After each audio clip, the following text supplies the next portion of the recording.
Okay, students, in last session we have learned regarding gene predictions. Okay, gene prediction and gene assembly, right? So in first half we have learned how to do the gene sequencing, then in second half we have seen how to assemble the gene and create a complete genome, because gene are sequenced in a short component and that were merged. Okay, so today the topic is gene annotation. Okay, now what do you mean by gene? First of all, okay, there are two terms here which we found. First is gene and second is annotation.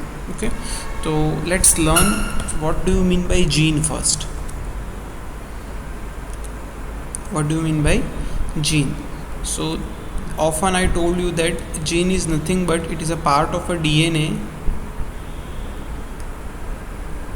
which codes for the functional product. Those functional product can be either messenger RNA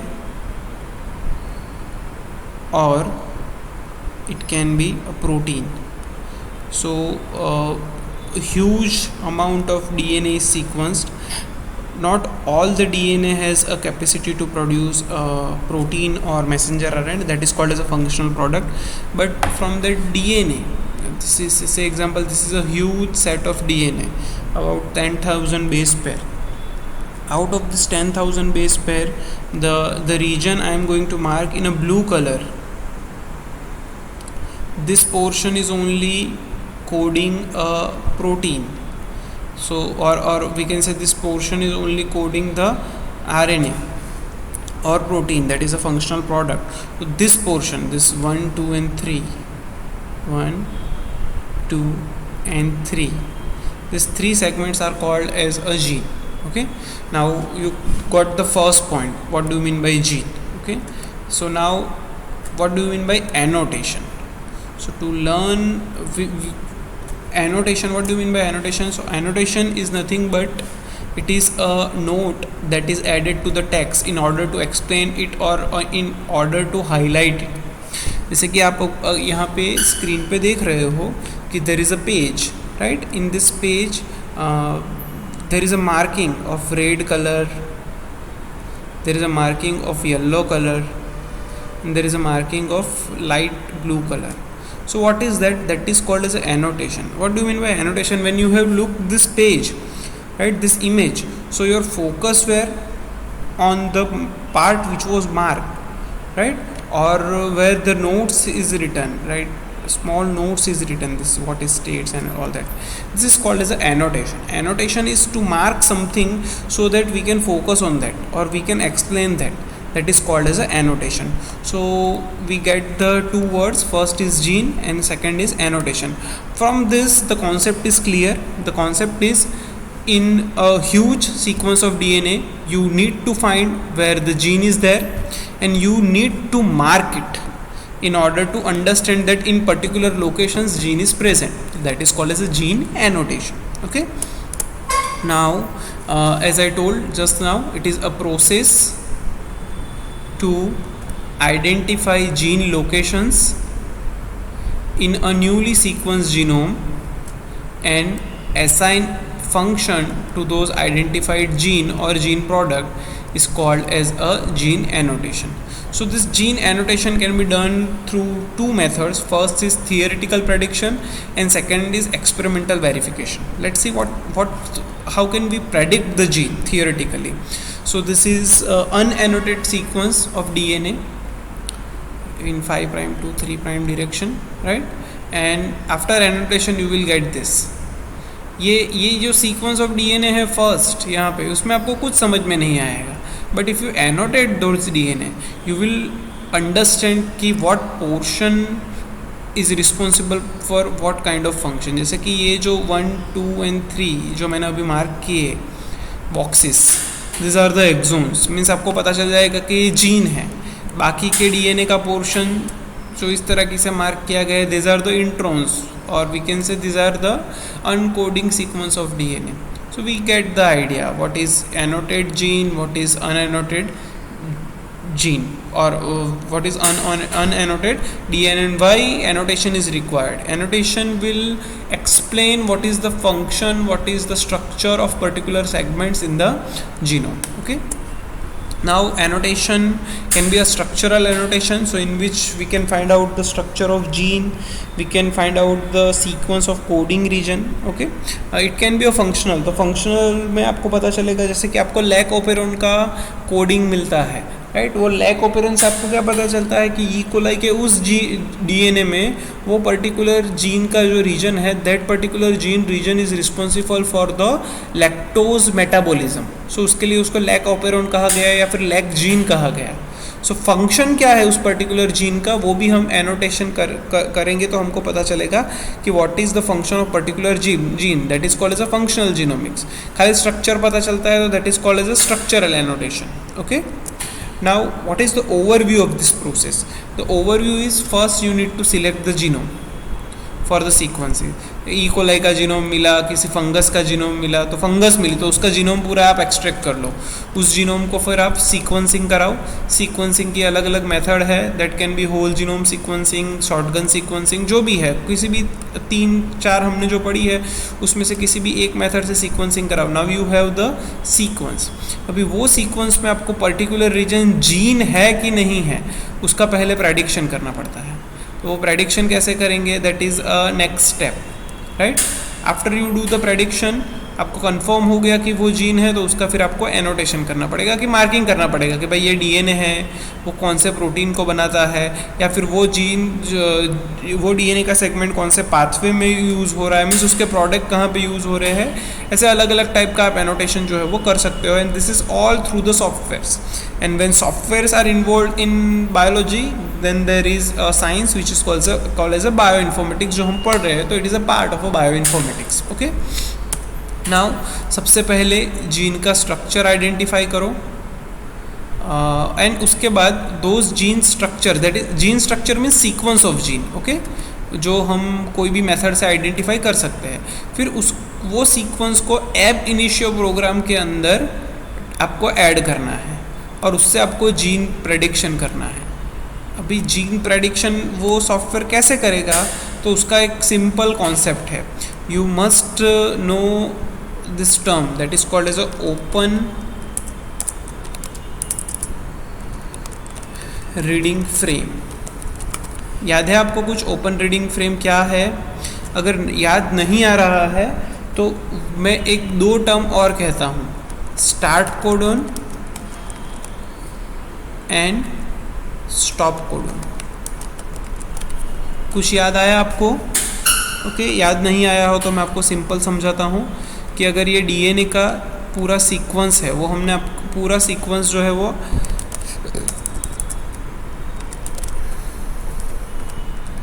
identify करवा लिया. अभी इस sequence के अंदर ये software क्या करता है, देखता है कि कहाँ कहाँ पे स्टार्ट कोडन है. What do you mean by start codon? First of all, start codon are the combination of 3 nucleotide that is called as a codon. There are total 64 codons are present. उसमें से कुछ codon जो है वो start codon है, and कुछ codon जो है वो स्टॉप कोडोन है, राइट. जैसे कि स्टार्ट कोडोन, पहला क्या है start codon? AUG. AUG is a start codon. ठीक है. There are stop codons also.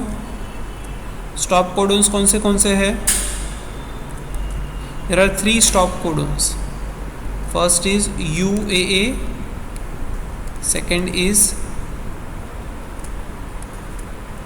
UAG, and third is UGA. Right? These are the 3 codons which are stop codons. Concept ये है कि अगर DNA में से प्रोटीन बनना है तो process of protein synthesis is always start with the AUG codon, and it is always end either with UAA, UAG या फिर UGA कोडोन. ठीक है ना. इस कोडोन से स्टार्ट होता है और 3 में से कोई भी एक कोडोन आता है तब स्टॉप हो जाता है. मतलब में बीच में ट्रांसक्रिप्शन होगा मैसेंजर आरएनए बनने के लिए, बट कॉन्सेप्ट यही रहेगा. So it starts with AUG and it ends with either of these 3 codons. तो ये सॉफ्टवेयर क्या करता है, this software will do the scanning, यहाँ से लेके this is a starting point, यहाँ से लेके वो पूरी जगह पे स्कैन करेगा कि कौन सी पोजीशन पे पूरे डीएनए के अंदर AUG आता है।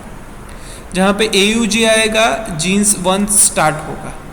कहाँ तक चलेगा वो, जब तक UAA UAG या UGA नहीं मिलेगा। जैसे एग्जांपल यहाँ पे AUG था, ठीक है, तो वो जो एब इनिशियो प्रोग्राम है उसने प्रेडिक्ट किया कि यहाँ से जीन स्टार्ट हो रहा है। वो जीन कहाँ तक चलेगा, वो जीन यहाँ से मूव होते होते होते यहाँ पे सपोज स्टॉप कोडन आ गया, दिस इज़ अ जीन 1। फिर वापस वो सॉफ्टवेयर प्रेडिक्ट करेगा कि मीन्स फाइंड करेगा, स्कैन करेगा कि AUG कहाँ पे आ रहा है। ऐसे एग्जांपल उसको यहाँ पे वापस AUG मिल गया। सो इस AUG से लेके यहाँ तक का सॉफ्टवेयर में अगर स्टॉप कोडन आया तो this is gene 2, gene 3, gene 4, ऐसे करके प्रेडिक्शन होता है, this is called as a gene prediction. और वो किसकी वजह से होता है, एब इनिशियो प्रोग्राम की वजह से। तो पहले आप जीन लो, उसका सीक्वेंसिंग कराओ, उसके बाद जीन प्रेडिक्शन करो। Gene prediction is through the ab initio prediction programme. फिर आपको जो भी जीन मिले हैं उसकी आप सीक्वेंस आपको पता होती है, उस सीक्वेंस को आपको ब्लास्ट सर्च करना है। What do you mean bye blast? तो ब्लास्ट एक ऐसा टूल है जो आप सेकंड चैप्टर में पढ़ने वाले हो। उस टूल से ऐसी सीक्वेंस की सिमिलर सीक्वेंस कहाँ पे है वो आप फाइंड आउट करोगे, राइट। सो आपको सपोज एक जीन मिला, this gene is responsible for the indole acetic acetase enzyme. Indole acetic acid के लिए जो एंजाइम होता है उसको वो बना रहा है। नहीं, ये जीन आपको एक मिला है, लेकिन वो क्या काम करता है वो आपको पता नहीं। फिर आपने उसको ब्लास्ट सर्च के अंदर डाला, फिर इस सीक्वेंस के सिमिलर जो भी सीक्वेंस होगी वो ब्लास्ट सर्च आपको देगा कि भाई ये जो आपने सीक्वेंस डाली है, आपको जो जीन मिला है उसके सिमिलर यहाँ पे ये सीक्वेंस है, और इस सीक्वेंस का काम इंडोल एसिटिक एसिड के लिए जो एंजाइम रिस्पॉन्सिबल है वो बनाने का है। So then the prediction is verified. See this is a genome, coding region वगैरह मार्क कर दो कहाँ पे जीन है, प्रेडिक्ट हो गए जीन। वो कैसे होगा, AUG एंड UAA UAG या फिर UGA, जहाँ पे स्टॉप कोडन आएगा वहाँ पे फाइंड आउट आपको करके वो प्रेडिक्शन करना है। And this are the software which are programmes we can use for the gene predictions. Okay, after gene predictions it is compared with the data using blast search, right? So उसके लिए ये software जो है वो use होते हैं prediction के लिए। After prediction this open reading from, और we can say this genes are compared with the other gene which is present in the database, right. उसके लिए ब्लास्ट सर्च करेंगे, प्रोटीन का भी हो सकता है, DNA की सीक्वेंस का भी हो सकता है, जो भी है। फिर वो हमको पता चल जाएगा कि ये जीन इस काम के लिए रिस्पॉन्सिबल है। सो यहाँ पे आपको उसको फंक्शन दे देना है कि भाई ये जीन इस ऑर्गेनिज्म के अंदर, ये वाला ये पोर्शन ऑफ जीन इस ऑर्गेनिज्म के अंदर से एग्जांपल X प्रोटीन बनाने के लिए रिस्पॉन्सिबल है, ये जो है वो Y प्रोटीन बनाने के लिए रिस्पॉन्सिबल है, ये जो है वो Z प्रोटीन बनाने के लिए रिस्पॉन्सिबल है।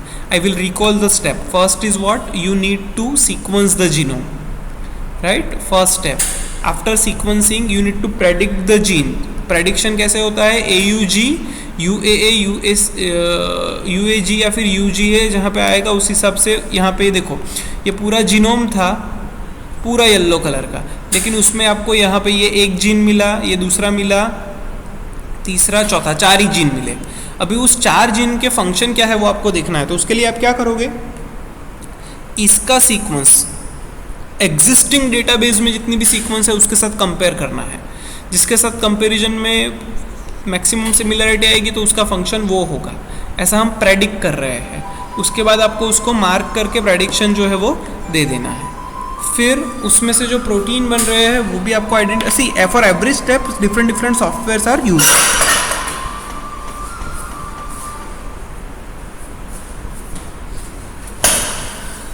देन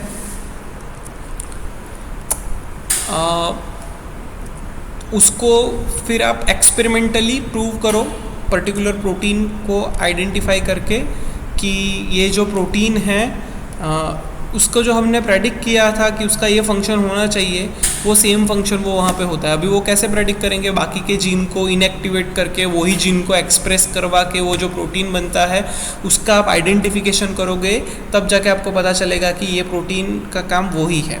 सो पहले जो किया हमने ब्लास्ट सर्च करके एंड प्रेडिक्शन किया, those are called as a theoretical prediction या फिर थियोरिटिकल एनोटेशन।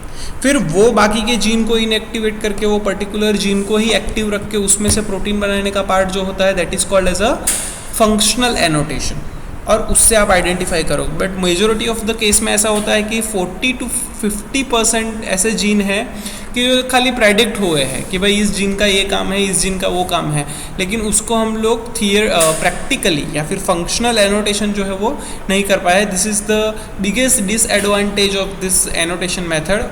एंड वो जो जीन है उसको फिर हाइपोथेटिकल जीन या फिर हाइपोथेटिकल प्रोटीन का मार्किंग जो है वो दिया जाता है, जो मेजरली ऑब्जर्व होता है।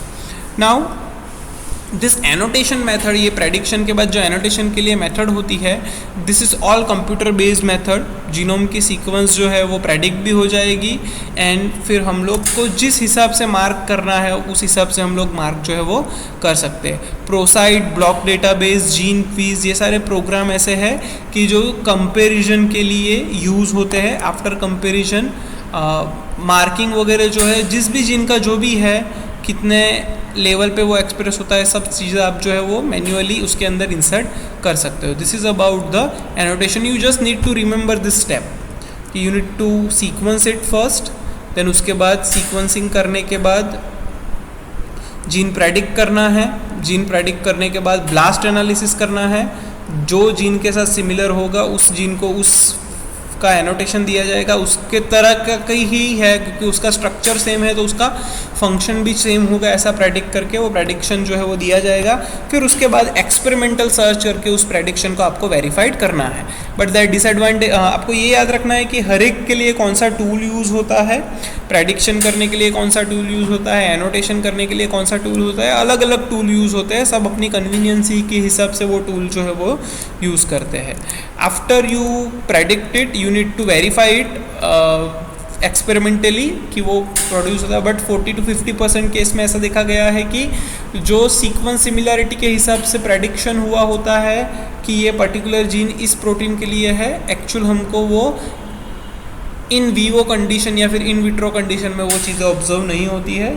सो फिर वो सीक्वेंस को हाइपोथेटिकल प्रोटीन का नाम दिया जाता है। Okay, so this is about the gene annotation. Observe the video.